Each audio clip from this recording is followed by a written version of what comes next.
సహా media news కి స్వాగతం. రాయదుర్గం నియోజకవర్గం జాతీయ కాంగ్రెస్ పార్టీ ఇన్ఛార్జ్ అయిన గౌని ప్రతాప్ రెడ్డి రాయదుర్గం పట్టణంలో ఉన్న ప్రభుత్వ ఆసుపత్రిని సందర్శించడం జరిగింది. వందల కొద్ది పేషెంట్లు క్యూ లైన్లు పెరిగిపోవడం గురించి ఆరా తీస్తే సర్వజన ఆసుపత్రి సూపరింటెండెంట్ డాక్టర్ మేరీ జ్ఞానసుధ గారు మాట్లాడుతూ రాయదుర్గం సర్వజన ఆసుపత్రిలో 22 మంది డాక్టర్ల అవసరం ఉంటే అందుకు గాను 8 మంది మాత్రమే ప్రస్తుతం రాయదుర్గంలో విధులు నిర్వహిస్తున్నారు. మిగతా 14 మంది డాక్టర్ల నియామకం ఎప్పుడు జరుగుతుందో తెలియదని, ఉన్న 8 మందిలో కూడా 2 డాక్టర్లు త్వరలోనే ట్రాన్స్ఫర్ అయ్యి వేరే ఊర్లకు వెళ్లే అవకాశం ఉందని, తమ దగ్గర ఉన్న అతి తక్కువ సోర్సెస్తో తమకు సాధ్యమైనంత ఎక్కువ మందికి తమ సేవలు అందిస్తున్నామని వారు వివరించి చెప్పడం జరిగింది. రాయదుర్గంలో ఎముకల స్పెషలిస్ట్ అయిన ఆర్థోపెడిస్ట్ కానీ, సివిల్ సర్జన్ స్పెషలిస్ట్ కానీ, సివిల్ అసిస్టెంట్ సర్జన్లు కానీ జనరల్ మెడిసిన్లో మరియు గైనకాలజీలో లేరని, దీనివల్ల చాలామంది పేషెంట్స్కి సరైన చికిత్స అందించలేకపోతున్నామని వాపోయారు. అందరికీ నమస్కారం.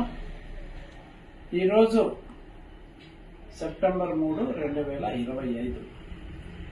ఈరోజు నేను మన రాయదుర్గం పట్టణంలో ఉన్న ప్రభుత్వ సర్వజన ఆసుపత్రిని సందర్శించడం జరిగింది. చాలామంది పేషెంట్లు, వందల కొద్ది పేషెంట్లు రాయదుర్గం పట్టణంలో ఉన్న సర్వజన ఆసుపత్రికి వస్తున్నారు. వాళ్ళు క్యూ లైన్లో నిలబడి గంటల తరబడి క్యూలో వేచి ఉండి డాక్టర్ని కలుస్తున్నారు. అంతంతసేపు ఎందుకు వెయిట్ చేయాల్సి వస్తుంది అని ఆరా తీద్దామని నేను వెళ్తే నాకు తెలిసిన విషయం ఏమంటే, రాయదుర్గం ప్రభుత్వ సర్వజన ఆసుపత్రిలో 22 మంది ఉండాలి. యాజ్ పర్ ది నామ్స్ 22 మంది డాక్టర్లు ఉండాలి. అందుకు గాను రాయదుర్గంలో ఉండేది 8 మంది డాక్టర్లు మాత్రమే ఇప్పుడు వర్క్ చేస్తున్నారు. అంటే 14 మంది డాక్టర్లు ఖాళీలు ఉన్నాయి. 22 మంది చేయాల్సిన పనిని 8 మందిని చేయమంటే ఎవరైనా పర్ఫెక్ట్ అవుట్కమ్ ఇవ్వగలరు అని ఖచ్చితంగా చెప్పలేము. ఎందుకంటే ఈ పరిస్థితి ఇలా ఉండడం వల్లనే చాలా మంది రాయదుర్గం పట్టణ ప్రజలు గాని, అలాగే రాయదుర్గం నలుమూల ఉండే చుట్టుపక్కల పల్లెలోళ్ళు గాని, వారికి ఏదైనా జబ్బు వస్తే గంటల తరబడి అక్కడ వెయిట్ చేయడం ఎందుకు, పోతే ఆర్ఎంపీ డాక్టర్ దగ్గరికి పోతే పని అయిపోతుందని ఆర్ఎంపీ డాక్టర్ దగ్గరికి పోతారు. వాళ్ళకి తెలిసి తెలియని విధంగా వాళ్ళు చేసే వైద్యం వల్ల చాలా మంది చనిపోవడం జరిగింది. ఆ విషయమే కూడా చాలా సార్లు మేము స్పందించడం కూడా జరిగింది. ప్రభుత్వ సర్వజన ఆసుపత్రి సకల వైభవాలతో ఉంటే రాయదుర్గం పుర ప్రజలు గాని, రాయదుర్గం నియోజకవర్గ పల్లె ప్రజలు గాని, ప్రైవేట్ ఆసుపత్రుల వెంట గాని, ఆర్ఎంపీల వెంట గాని వెళ్లాల్సిన అవసరమే లేదు అనే విషయాన్ని గుర్తెరగాలని చెప్పి కూటమి ప్రభుత్వానికి నేను చెప్పదలుచుకున్నాను. వైద్య ఆరోగ్య శాఖ మంత్రి సత్యకుమార్ యాదవ్ గారు మన ఉమ్మడి అనంతపురం జిల్లా వాసి అయ్యుండి కూడా మన రాయదుర్గానికి కావలసిన డాక్టర్ల ఎందుకు అపాయింట్మెంట్ చేసి పంపించలేకపోతున్నారనే విషయము నాకైతే అర్థం కావట్లేదు. చూడండి, ఎన్ని వేకెన్సీస్ ఉన్నాయి. General medicine, civil surgeon specialist ఉండాలి, లేరు. General medicine, civil assistant surgeon ఉండాలి, ఖాళీ. అలాగే gynaecologist, deputy civil surgeon specialist ఉండాలి, గైనకాలజిస్టు, సివిల్ అసిస్టెంట్ సర్జన్ ఉండాలి, సివిల్ అసిస్టెంట్ సర్జన్ లేరు.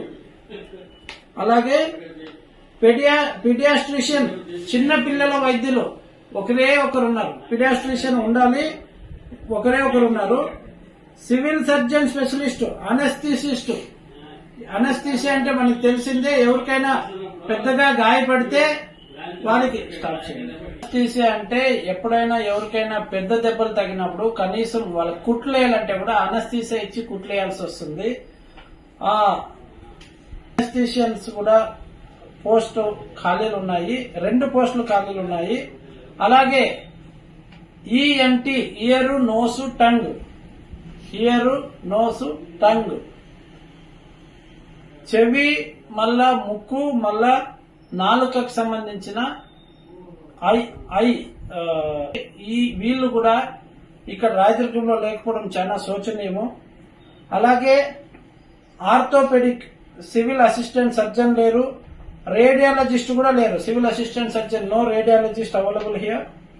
pathologist not available here, medical officer, residential medical officer, civil surgeon వాళ్ళు కూడా ఇక్కడ లేరు. అలాగే జనరల్ సివిల్ అసిస్టెంట్ సర్జన్స్ ఇద్దరు లేరు. ఇంత వైద్యాల కొరత ఉంటే మనం రాయదుర్గం ప్రభుత్వ సర్వజన ఆసుపత్రి నుంచి రాయదుర్గం నియోజకవర్గ ప్రజలకు వైద్యం ఎలా చేయగలుగుతారని నేను ప్రశ్నిస్తున్నాను. ఎక్కడైనా నెగ్లిజెన్స్ ఉంటే పోయినప్పుడు గంటల తరబడి వెయిట్ చేసే పేషెంట్లు డాక్టర్ని తిట్టుకుంటారు. ఇక్కడ ప్రభుత్వము వైద్యులది కాదు, ఇక్కడ తప్పు వైద్యులది కాదు, కూటమి ప్రభుత్వందే తప్పు. మీరు ప్రభుత్వంలోకి వచ్చి 14 నెలలైనా ఇంతవరకు ఎందుకు రాయదుర్గం నియోజకవర్గానికి కావలసినంత మంది డాక్టర్లని, రాయదుర్గం పట్టణ సర్వజన ఆసుపత్రికి కావలసినంత మంది వైద్యుల్ని మీరు ఎందుకు నియమించలేదు అని నేను కూటమి ప్రభుత్వాన్ని ప్రశ్నిస్తున్నాను. దయచేసి రాయదుర్గం నియోజకవర్గ ప్రజల ప్రాణాల గురించి మీకేమాత్రం శ్రద్ధ ఉన్నా, రాయదుర్గం వెనుకబడిన ప్రాంతము, ఇక్కడ చాలా మంది వ్యవసాయ ఆధారితంగా జీవనం సాగిస్తుంటారు, కూలి పనులకు పోయి జీవనం సాగిస్తుంటారు. వాళ్ళకి ఎప్పుడైనా ఎవరికైనా ఏదైనా ప్రమాదం వస్తే వాళ్ళందరూ రాయదుర్గం ప్రభుత్వ సర్వజనాసుపత్రికి వస్తే ఇక్కడ సరైన సౌకర్యాలు లేక, సరైన స్పెషలిస్ట్ డాక్టర్లు లేక పక్కనే ఉన్న కర్ణాటక రాష్ట్రంలోని బళ్ళారికి గాని లేదంటే అనంతపురం పట్టణానికి గాని పోవాల్సిన దుస్థితి ఏర్పడింది. ఇది గనక కరెక్ట్ గా 22 మంది డాక్టర్లు కనుక ఇక్కడ ఏమేమైతే నేను ఇంతవరకు ఈ లిస్ట్ లో చూపించిన ఇంతమంది డాక్టర్లు కనుక మన దగ్గర ఉంటే రాయదుర్గం ప్రభుత్వ సర్వజనాసుపత్రి ఏ సూపర్ స్పెషాలిటీ హాస్పిటల్ కి తీసిపోదు అనే విధంగా అక్కడ వైద్యం జరిగే ఛాన్సెస్ ఉంది అని గుర్తెరగి కూటమి ప్రభుత్వం ఇప్పటికైనా, అయ్యా వైద్య ఆరోగ్య శాఖ మంత్రి గారు, రాయదుర్గం కూడా అనంతపురం జిల్లాలోనే ఉంది, ఆంధ్రప్రదేశ్ లోనే ఉంది అనే విషయాన్ని మీరు గుర్తెరగాలని చెప్పి ఒక్కసారైనా వైద్య ఆరోగ్య శాఖ మంత్రి గారు రాయదుర్గం ఆసుపత్రిని సందర్శించిన పాపన పోలేదు. నేను ఇది 2వ, 3వసారో నేను ఈ విషయాన్ని సర్వజన ఆసుపత్రి గురించి పట్టించుకోండి అయ్యా మంత్రి గారు అని ప్రెస్ రిలీజ్ కూడా ఇవ్వడం జరిగింది, లెటర్ కూడా రాయడం జరిగింది. ఇప్పుడు ఇంకొకసారి మళ్ళా మేము వైద్య ఆరోగ్య శాఖ మంత్రికి ఈ విషయమై లేఖ రాస్తాము.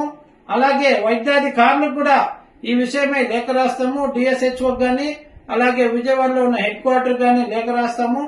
రాయదుర్గం ప్రజలు ఎన్నో ఆశలతో కూటమి ప్రభుత్వానికి ఘనమైన మెజార్టీ ఇచ్చినారు.